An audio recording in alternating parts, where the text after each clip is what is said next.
Hi hello friends, welcome back to our channel. നമ്മളിന്ന് ഈ വീഡിയോയിലൂടെ നോക്കാനായിട്ട് പോകുന്നത് നിങ്ങളെ സ്നേഹിക്കുന്ന വ്യക്തിയുടെ യഥാർത്ഥ ഉദ്ദേശം എന്താണ് എന്നുള്ളതാണ്. അവർ എന്താണ് നിങ്ങളെക്കുറിച്ച് ചിന്തിക്കുന്നത്, ഇപ്പോഴത്തെ അവരുടെ ഒരു കറണ്ട് ഫീലിങ്സ് എന്താണ്, എന്തിനാണ് നിങ്ങൾ അവരെ കണ്ടുമുട്ടിയത്, ഇതൊക്കെയാണ് നമ്മളിനി വീഡിയോയിലൂടെ നോക്കാനായിട്ട് പോകുന്നത്. അപ്പോൾ ഇതൊരു ജനറൽ റീഡിംഗ് ആണ്, അതുപോലെ തന്നെ ടൈംലെസ് ആണ്, ജെൻഡർലെസ് ആണ്. സോ നിങ്ങൾ ഈ വീഡിയോ എപ്പോഴാണോ കാണുന്നത് അപ്പോൾ മുതൽ ഇത് നിങ്ങൾക്ക് റിസനേറ്റ് ആയി തുടങ്ങും. ഇതുപോലെ തന്നെ ഇവിടെ വന്നിരിക്കുന്ന എനർജീസ്, ക്ലൂസ്, സിറ്റുവേഷൻസ് ഇതെല്ലാം നിങ്ങളുമായിട്ട് റെസനേറ്റ് ചെയ്യുന്നുണ്ടെങ്കിൽ മാത്രം ഇതൊരു ഗൈഡൻസായി മാത്രം എടുക്കുക. ഫോഴ്സ്ഫുള്ളി റെസനേറ്റ് ചെയ്യാതിരിക്കുക. ഈ ഒരു വീഡിയോ കാണുന്ന സമയത്ത് നിങ്ങളുടെ വ്യക്തിയെ മനസ്സിലേക്ക് കൊണ്ടുവരിക. അവരെക്കുറിച്ച് വളരെ പോസിറ്റീവായിട്ട് തിങ്ക് ചെയ്യുക. നിങ്ങൾ ഒരുമിച്ചുണ്ടായിരുന്ന വളരെ ഹാപ്പി ആയിട്ട് മൊമെൻറ്റ്സൊക്കെ ചിന്തയിലേക്ക് കൊണ്ടുവരിക. ഈ ഒരു റീഡിങ്ങുമായിട്ട് പരമാവധി കണക്റ്റ് ആകാനായിട്ട് ശ്രമിക്കുക. അപ്പോൾ ആദ്യമായിട്ടാണ് നിങ്ങൾ എൻ്റെ ഈ ചാനൽ കാണുന്നതെങ്കിൽ ദയവായി സബ്സ്ക്രൈബ് ചെയ്തതിന് ശേഷം തുടർന്ന് കാണാനായിട്ട് ശ്രമിക്കുക. അപ്പോൾ ഇതാണ് നിങ്ങൾക്ക് കിട്ടിയിരിക്കുന്ന സ്പ്രെഡ്. ഇതിൽ നോക്കുമ്പോൾ നിങ്ങളുടെ പേഴ്സൻ്റെ ഒരു കറണ്ട് ഫീലിങ്സ് അല്ലെങ്കിൽ ഒരു കറണ്ട് എനർജി എന്ന് പറയുന്നത് നിങ്ങളുമായിട്ട് ഈ റിലേഷൻഷിപ്പിൽ ഒരു ബാലൻസ് കൊണ്ടുവരണമെന്ന് അവർ ആഗ്രഹിക്കുന്നുണ്ട്. ചിലപ്പോൾ നിങ്ങൾ ഇപ്പോൾ പോയിക്കൊണ്ടിരിക്കുന്നത് ഒരു ബ്രേക്കപ്പ് സിറ്റുവേഷനിലോ ഒരു ഓൺ ആൻഡ് ഓഫ് സിറ്റുവേഷനിലോ ഒക്കെ ആയിരിക്കാം ഉള്ളത്. അതുകൊണ്ടായിരിക്കാം നിങ്ങളുടെ പേഴ്സൺ ഇപ്പോൾ ആത്മാർത്ഥമായിട്ട് ആഗ്രഹിക്കുന്നത് ഈ ബന്ധത്തിൽ ഒരു ബാലൻസ് കൊണ്ടുവരണമെന്ന്. ഇനിയിപ്പോൾ ഈ പേഴ്സൻ്റെ യഥാർത്ഥ ഉദ്ദേശം എന്തായിരുന്നു എന്ന് നോക്കുകയാണെങ്കിൽ, സ്പിരിച്വലി നിങ്ങൾ രണ്ടുപേരും ഇവിടെ കണക്റ്റ് ആയിട്ടുള്ളതായിട്ടാണ് നമുക്ക് കാണുന്നത്. അതായത് നിങ്ങൾ എന്തെങ്കിലും ഒരു പാസ്റ്റ് ലൈഫ് ആയിട്ടുള്ള, അതായത് പൂർവ്വജന്മ ബന്ധം എന്നൊക്കെ പറയാം, അങ്ങനെ ഉണ്ടായിരിക്കാം. അതുകൊണ്ട് നിങ്ങൾ സ്പിരിച്വലി കണക്റ്റ് ആയിട്ടുള്ളതാണ് എല്ലാ കാർഡ്സും കാണിക്കുന്നത്. അപ്പം അതുപോലെ തന്നെ നിങ്ങൾക്കൊരു പൂർവ്വജന്മ ബന്ധമുള്ളത് കൊണ്ട് ദൈവമായിട്ട് നിങ്ങളെ രണ്ടുപേരെയും കൂട്ടിച്ചേർത്തതായിട്ടാണ് ഇവിടെ കാണുന്നത്. ഇവിടെ എല്ലാ കാർഡ്സും തന്നെ സ്പിരിച്വലി കണക്റ്റ് ആകുന്ന എനർജീസ് തന്നെയാണ് കാണിക്കുന്നത്. സ്പിരിച്വലി തന്നെ രണ്ട് ആത്മാക്കൾ ഒന്നിച്ചതായിട്ടാണ് നമുക്ക് കാണാനായിട്ട് പറ്റുന്നത്. പക്ഷേ നിങ്ങൾ ഈ ഒരു റിലേഷൻഷിപ്പിൽ വന്നതിന് ശേഷം വളരെ നല്ല രീതിയിൽ പോകേണ്ടിയിരുന്ന ഈ ഒരു ബന്ധം മോശമായിട്ട് നിങ്ങളിൽ ഒരാൾ അത് മോശമായിട്ട് ഉപയോഗിച്ചു എന്നുള്ളതാണ് ഇവിടെ കാണുന്നത്. അതായത് നിങ്ങൾ നല്ല രീതിക്ക് പോകുന്ന ഒരു ബന്ധമായിരിക്കാം, അതിൻ്റെ ഇടയ്ക്ക് മറ്റു വ്യക്തികൾ വന്നിട്ട് നിങ്ങളുടെ ബന്ധത്തിൽ പ്രശ്നങ്ങൾ ഉണ്ടായതായിട്ട് ഇവിടെ കാണുന്നുണ്ട്. അത് 7 ഓഫ് കപ്സിൻ്റെ ഒരു എനർജി അതാണ് സൂചിപ്പിക്കുന്നത്. ചിലപ്പോൾ അത് ഫ്രണ്ട്സ് ആയിരിക്കാം, മറ്റാരെങ്കിലും ആയിരിക്കാം. എന്തായാലും അവർ വന്നതിന് ശേഷം നിങ്ങളുടെ ബന്ധത്തിൽ ഒരു കോംപ്ലിക്കേഷൻസ് ഒക്കെ ഉണ്ടായിട്ടുള്ളതായിട്ട് കാണാം. ഈ ബന്ധത്തിലേക്ക് വരുന്നതിന് മുൻപ് നിങ്ങളായിരിക്കില്ല ഈ വ്യക്തിയോട് ഇഷ്ടമാണെന്ന് പറഞ്ഞിട്ടുണ്ടാവുക, അല്ലെങ്കിൽ നിങ്ങളെ ഈ റിലേഷൻഷിപ്പിലേക്ക് കൊണ്ടുവന്നിട്ടുള്ളത് ഈ പേഴ്സൺ ആയിരിക്കും. അതായത് ഈ പേഴ്സൺ നിങ്ങളുടെ അടുത്തേക്ക് വളരെ അട്രാക്റ്റീവായിട്ട് വന്നിട്ടുള്ള ഒരു പേഴ്സണാണ്. നിങ്ങളുടെ വ്യക്തി നിങ്ങൾ തമ്മിൽ ഒരു റിലേഷൻഷിപ്പിലാകുന്നതിന് മുൻപേ അവർക്ക് നിങ്ങളെക്കുറിച്ച് ആലോചിക്കുമ്പോൾ ഭയങ്കരമായിട്ടുള്ളൊരു ആരാധനയായിരുന്നു. നിങ്ങളുടെ റിലേഷൻഷിപ്പിലേക്ക് വന്നിട്ടുണ്ടെങ്കിൽ എന്താണ് പിന്നീട് സംഭവിക്കുക എന്നൊക്കെ ഓർത്തിട്ട് ആൾക്ക് വല്ലാതൊരു ക്യൂരിയോസിറ്റിയൊക്കെ ഉണ്ടായിരുന്നു. അത് ആ ഒരു ബന്ധത്തിലേക്ക് വരുന്നതിന് മുൻപേ ആ ഒരു ബന്ധം കിട്ടാൻ വേണ്ടിയിട്ടുള്ള അവരുടെ ആ സമയത്തുള്ളൊരു ത്വര, അല്ലെങ്കിൽ അങ്ങനെയൊക്കെ നമുക്ക് പറയാനായിട്ട് പറ്റും. പിന്നെ ആ സമയത്ത് നിങ്ങൾക്ക് തന്നിട്ടുള്ള ആ ഒരു സ്നേഹവും കാര്യങ്ങളും ഒന്നും തന്നെ ഇപ്പോൾ ഈ പേഴ്സൺ നിങ്ങൾക്ക് തരുന്നുണ്ടായിരിക്കുകയില്ല. അതായത് തുടക്കത്തിൽ കണ്ടിട്ടുള്ള ആ ഒരു സ്നേഹമോ കെയറിങ്ങോ ഒന്നും ഇപ്പോൾ നിങ്ങൾക്ക് കിട്ടുന്നുണ്ടാവുകയില്ല. ഓക്കെ, നിങ്ങൾ റിലേഷൻഷിപ്പ് സ്റ്റാർട്ട് ചെയ്ത സമയത്ത് നിങ്ങളുടെ അടുത്ത് എല്ലാ കാര്യങ്ങളും ഇവർ ഷെയർ ചെയ്തിട്ടുണ്ടാകുക, എല്ലാ കാര്യങ്ങളും തുറന്നു പറയുന്ന അങ്ങനെയൊക്കെയുള്ള ഒരു കൈൻഡ് ഓഫ് ക്യാരക്ടർ ആയിരിക്കാം. അങ്ങനെ എല്ലാ കാര്യങ്ങളും ഷെയർ ചെയ്യുന്ന ഒരു ക്യാരക്ടർ ആയിരുന്നിരിക്കാം ആ പേഴ്സൻ്റേത്. നിങ്ങൾ ആഗ്രഹിക്കുന്നത് പോലെയുള്ള ഒരു സ്നേഹം നിങ്ങൾക്ക് തുടക്കത്തിൽ മുതൽ കിട്ടിയിട്ടുണ്ടാകാം. പക്ഷേ ഡേ ബൈ ഡേ അതിൽ നിന്നൊരു മാറ്റം നിങ്ങൾ എക്സ്പീരിയൻസ് ചെയ്തിട്ടുണ്ടാകാം. അവർക്ക് തുടക്കത്തിലുള്ള ഒരു സ്നേഹവും കാര്യങ്ങളൊന്നും ഇപ്പോൾ നിങ്ങൾക്ക് ഫീൽ ഉണ്ടാകുന്നില്ലായിരിക്കാം. കാരണം ഇത് നിങ്ങൾ പറഞ്ഞാൽ പോലും അവർ അത് സമ്മതിച്ച് തരികയുമില്ല. ഇല്ല, എനിക്ക് മാറ്റങ്ങളൊന്നും ഉണ്ടായിട്ടില്ല എന്ന രീതിയിൽ ഈ പേഴ്സൺ നിൽക്കുന്നുണ്ടാകാം.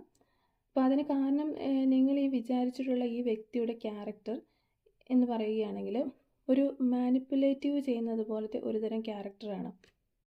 അതായത് അവർക്കറിയാം എങ്ങനെ നിൽക്കണം, ഏത് സിറ്റുവേഷനിൽ എങ്ങനെ കൈകാര്യം ചെയ്യണം എന്നുള്ളത് അവർക്കറിയാം. അവരാണ് തെറ്റ് ചെയ്തതെങ്കിലും നിങ്ങൾക്കും അറിയാം, അവർക്കും അറിയാം അവരാണ് തെറ്റ് ചെയ്തതെന്ന്. പക്ഷെ സംസാരിച്ച് വരുമ്പോൾ നിങ്ങളായിരിക്കും കുറ്റക്കാരാകുക. അത് അങ്ങനെ അടിച്ചേൽപ്പിക്കും അവരല്ലെങ്കിൽ. അങ്ങനെ ഒരു തരം ഒരു കൈൻഡ് ഓഫ് ക്യാരക്ടറാണ് അവരുടേത്.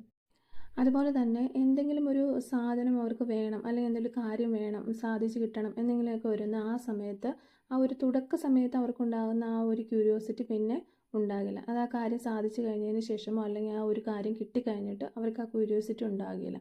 അത് കയ്യിൽ കിട്ടുന്നത് വരെ മാത്രം അവർക്ക് അതിനോടൊരു താല്പര്യം ഉണ്ടാവുകയുള്ളൂ. അതുപോലെ തന്നെയാണ് നിങ്ങളുടെ ഈ റിലേഷൻഷിപ്പിൽ നടന്നിട്ടുണ്ടാവുക. അപ്പോൾ മറ്റു വ്യക്തികൾ അവരുടെ ലൈഫിലേക്ക് കടന്നു വരുന്ന സമയത്ത് അവർക്ക് അങ്ങോട്ടൊരു ചായ്വ് തോന്നുന്നത് അതുകൊണ്ടാണ്. പക്ഷേ ഈ ഒരു കറണ്ട് എനർജിയിൽ അവർക്ക് നിങ്ങളുടെ ഒരു റിലേഷൻഷിപ്പിലൊരു ബാലൻസ് കൊണ്ടുവരാനായിട്ട് അവർ ആത്മാർത്ഥമായിട്ട് ആഗ്രഹിക്കുന്നുണ്ട്. ഇത് യൂണിവേഴ്സായിട്ട് കൊണ്ടുവന്നിട്ടുള്ള ഒരു മാറ്റമായിരിക്കാം. കാരണം നിങ്ങൾ പൂർവ്വജന്മ ബന്ധം വെച്ച് സ്പിരിച്വലായിട്ട് ഒന്നിക്കണമെന്ന് തീരുമാനം യൂണിവേഴ്സിനുള്ള 2 ആത്മാക്കളാണ്. സോ അവരുടെ ക്യാരക്ടർ എന്ത് തന്നെയാണെങ്കിലും അതിനൊരു ചേഞ്ച് വരുന്നില്ല എന്ന് കണ്ടിട്ടുണ്ടെങ്കിൽ യൂണിവേഴ്സ് അതിൽ നിന്നൊരു മാറ്റം വരുത്താനായിട്ടൊക്കെ ശ്രമിക്കും. കാരണം ഇത് നിങ്ങൾ പൂർവ്വജന്മം അനുസരിച്ചിട്ട് നിങ്ങൾ ഒന്നിക്കേണ്ടവരായതുകൊണ്ട് യൂണിവേഴ്സ് അതിനകത്ത് ഇടപെടും എന്ന് സാരം. ഓക്കെ, അവർക്കിപ്പോൾ ഒരു ബോധോദയം വന്നിട്ടുണ്ട് എന്ന് വേണമെങ്കിൽ പറയാം. ഈ തെറ്റുകളൊന്നും ഇങ്ങനെ ചെയ്യേണ്ട കാര്യമില്ല, അല്ലെങ്കിൽ നിങ്ങളുടെ ഒരു റിലേഷൻഷിപ്പിൽ നിന്നിട്ടുണ്ടെങ്കിലും വളരെ ഹാപ്പിയാണ്, ജീവിതം വളരെ ഹാപ്പി ആയിരിക്കും, ഒരു ഫുൾഫിൽമെൻറ്റ് കിട്ടും, അൺകണ്ടീഷണൽ ലവ് ഉണ്ടാകും എന്നുള്ള കാര്യങ്ങളൊക്കെ ഇപ്പോൾ ഇവർ റിയലൈസ് ചെയ്യുന്നുണ്ട്. മേ ബി അവർ നിങ്ങളെ വിട്ടിട്ട് മറ്റു വ്യക്തികളിലേക്ക് പോയപ്പോൾ അവിടെ നിന്ന് കിട്ടിയിട്ടുള്ള തിരിച്ചടികളിൽ നിന്നുമാകാം ഈ വ്യക്തിക്ക് ഈ ഒരു ബോധം വന്നിരിക്കുന്നത്. നിങ്ങളെക്കാൾ ബെറ്റർ മറ്റു വ്യക്തികളാണ്, ഫാമിലിയാണ്, ഫ്രണ്ട്സാണ് എന്നൊക്കെ പറഞ്ഞ് മാറ്റി നിർത്തിയിട്ട് പോയിട്ടുണ്ടാകാം. അതായത് ഒരുപാട് സ്നേഹം തന്നിട്ട് പെട്ടെന്നൊരു ദിവസം നിങ്ങളെ മാറ്റി നിർത്തി പോയിട്ടുണ്ടാകാം. അത് നിങ്ങൾ എക്സ്പീരിയൻസ് ചെയ്തിട്ടും ഉണ്ടാകാം. അങ്ങനത്തെ ഒരു സിറ്റുവേഷൻ നിങ്ങളെ തള്ളിയിട്ടിട്ട് ഈ പേഴ്സൺ സ്വന്തം സന്തോഷങ്ങളിലേക്ക് പോയിട്ടുള്ള ഒരു അവസ്ഥയാണ് ഇവിടെ കാണുന്നത്. പക്ഷേ ഇപ്പോൾ അവർക്കത് യൂണിവേഴ്സ് മനസ്സിലാക്കി കൊടുത്തിട്ടുണ്ട്. അതുകൊണ്ട് അവരൊരു ബാലൻസ് കൊണ്ടുവരണമെന്ന് ആഗ്രഹിക്കുന്നത് തന്നെ അതുകൊണ്ടാണ്. ഒരു പ്രതീക്ഷയാണ് അവർക്കിപ്പോൾ ഉള്ളത്. നല്ല രീതിയിലേക്ക് ഈ റിലേഷൻഷിപ്പ് ഒന്നും കൂടി ഒന്ന് ബിൽഡ് ചെയ്ത് കൊണ്ടുവരാൻ സാധിക്കുമെന്നുള്ള ഒരു ഹോപ്പ് അവർക്കുണ്ട്. അതേപോലെ തന്നെ അവർ പ്രതീക്ഷിക്കുന്നുണ്ട് അങ്ങനെ ഒരു കാര്യം, അതിനുള്ള ഒരു കാരണം എന്താണെന്ന് വെച്ച് കഴിഞ്ഞാൽ അവർ എന്ത് തെറ്റ് ചെയ്തിട്ട് നിങ്ങളുടെ അടുത്തേക്ക് വന്നാലും നിങ്ങൾ അക്സെപ്റ്റ് ചെയ്യും, അവരുടെ സ്നേഹം നിങ്ങൾ തിരിച്ചറിയും എന്നുള്ള ഒരു വിചാരം അവർക്കുണ്ട്. ഇങ്ങനെയുള്ള വ്യക്തികൾ നിങ്ങളെ ചതിച്ചിട്ട് വീണ്ടും തിരിച്ച് നിങ്ങളുടെ അടുത്തേക്ക് തന്നെ വരുന്നുണ്ടെങ്കിൽ നിങ്ങൾ മനസ്സിലാക്കുക, ആദ്യത്തെ അത്രയും നിങ്ങൾ കൊടുത്തിട്ടുള്ള പ്രൈവസി കാര്യങ്ങളൊന്നും അവർക്ക് കൊടുക്കാതിരിക്കുക. കാരണം ഇനിയും അവർ പോയിക്കൂടായികയില്ല, അത് കരുതിയിരിക്കണമെന്ന് സാരം. കാരണം അവരുടെ ഒരു ക്യാരക്ടർ അങ്ങനെയാണ്. അവർക്ക് ആ ഒരു തുടക്കത്തിൽ തോന്നുന്ന ആ ഒരു അട്രാക്ഷൻ മാത്രമേ ഉണ്ടാകുകയുള്ളൂ. അത് കഴിഞ്ഞ് കിട്ടിക്കഴിയുമ്പോൾ അവർക്ക് അതിൻ്റെ ഒരു ക്യൂരിയോസിറ്റി പോകും, അല്ലെങ്കിൽ താല്പര്യം കുറയും. അവർക്ക് അതിൻ്റെ ഒരു ആകാംക്ഷ ഒന്നും പിന്നീട് ഉണ്ടാകണമെന്നില്ല. അങ്ങനെയുള്ള ആളുകളെ നിങ്ങൾ കൈകാര്യം ചെയ്യുമ്പോൾ വളരെ ശ്രദ്ധിച്ച് മാത്രം കൈകാര്യം ചെയ്യുക. ഓക്കെ, പിന്നെ ഇനി ആളെ അക്സെപ്റ്റ് ചെയ്യണോ റിജക്റ്റ് ചെയ്യണോ എന്നുള്ളതെല്ലാം നിങ്ങളുടെ ഒരു ഇഷ്ടമാണ്. ഇതൊരു ഓർമ്മപ്പെടുത്തൽ മാത്രമാണ്. ഇങ്ങനെയുള്ള ആളുകളെ കൈകാര്യം ചെയ്യുമ്പോൾ സൂക്ഷിക്കുക എന്നുള്ളത്.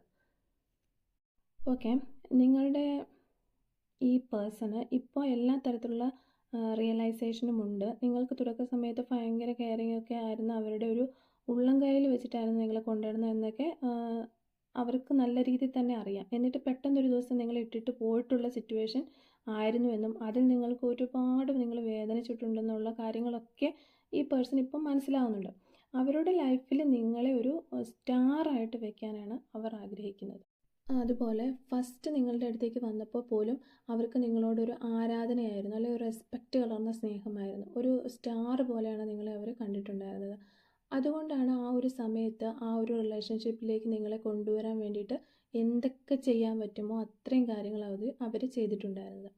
അങ്ങനെ നിങ്ങളെ സ്നേഹിച്ചു പോന്നിട്ടുണ്ടാകും. ആ ഒരു സമയത്ത് നിങ്ങൾക്ക് തോന്നിയിട്ടുണ്ടാവുക, ഈ ഒരു വ്യക്തിയാണ് എൻ്റെ ലൈഫിലെല്ലാം, അല്ലെങ്കിൽ നിങ്ങളുടെ ഒരു ഫ്രണ്ട്ഷിപ്പ് പോലെ ആയിക്കോട്ടെ, ക്രഷ് ആയിക്കോട്ടെ, പാർട്ട്ണർ ആയിക്കോട്ടെ, എന്ത് തന്നെയായാലും, മേ ബി നിങ്ങളുടെ ഒരു ഹസ്ബൻഡ് ആൻഡ് വൈഫ് റിലേഷൻഷിപ്പ് ആയിരിക്കാം, എന്താണെങ്കിലും നിങ്ങൾക്ക് തോന്നിയിട്ടുണ്ടാവുക നിങ്ങൾക്കാണ് ഏറ്റവും കൂടുതൽ ഭാഗ്യം കിട്ടിയിട്ടുണ്ടാവുക എന്ന് പോലും നിങ്ങൾ ചിന്തിച്ചിട്ടുണ്ടാകും.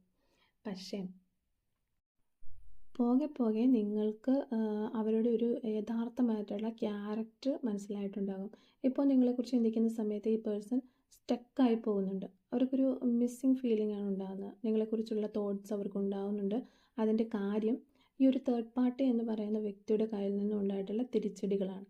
ഭയങ്കരമായിട്ടുള്ള ഒരു ആരാധനയാണ് അവർക്ക് നിങ്ങളോടുള്ളത്. അതുപോലെ തന്നെ ഈ വ്യക്തി നിങ്ങളിലേക്ക് വന്ന സമയത്ത് നിങ്ങൾ പൂർണ്ണമായും ഒരു ഫുൾഫിൽമെൻറ്റിലേക്ക് വന്നു എന്നുള്ളൊരു തോട്ട്സൊക്കെ നിങ്ങൾക്ക് വന്നിട്ടുണ്ടാകാം. നിങ്ങൾക്ക് മാത്രമേ ഇങ്ങനെ ഒരു ഭാഗ്യം ഉണ്ടായിട്ടുള്ളൂ, അല്ലെങ്കിൽ നിങ്ങളുടെ ഭാഗ്യമാണ് ഈ ഒരു വ്യക്തിയെ കിട്ടിയത് എന്നുള്ള ചിന്തകളൊക്കെ നിങ്ങൾക്ക് ആദ്യ സമയത്ത് ഉണ്ടായിട്ടുണ്ടാകാം. മേ ബി നിങ്ങൾ വൈഫ് ആൻഡ് ഹസ്ബൻഡ് ആയിരിക്കാം, അല്ലെങ്കിൽ നിങ്ങളുടെ ക്രഷ് ആയിരിക്കാം. ആര് തന്നെയാണെങ്കിലും നിങ്ങൾക്ക് അങ്ങനെ ഒരു തോട്ട്സൊക്കെ ഉണ്ടായിരിക്കാം. ഈ ഒരു പേഴ്സൺ ഫസ്റ്റ് ടൈം വന്ന സമയത്ത് ഇപ്പോൾ അതൊന്നും നിങ്ങൾക്കൊരു എക്സ്പീരിയൻസ് ചെയ്യാനായിട്ട് പറ്റുന്നുണ്ടാകില്ല. പക്ഷേ ഈ പേഴ്സൺ ഇപ്പോൾ നിങ്ങൾക്ക് പഴയ ആ ഒരു സ്നേഹമൊക്കെ തരാൻ വേണ്ടിയിട്ടുള്ള ഒരു ചിന്തയിലാണ്. അതുകൊണ്ടാണ് ഒരു ബാലൻസ്, നിങ്ങളുടെ റിലേഷൻഷിപ്പിൽ ഒരു ബാലൻസ് കൊണ്ടുവരണമെന്ന ഒരിതിലേക്ക് ആളെത്തിയിരിക്കുന്നത്. അപ്പോൾ ഇത്രയുമാണ് ഇന്നത്തെ നമ്മുടെ വീഡിയോയിലൂടെ നോക്കുന്ന റീഡിങ്.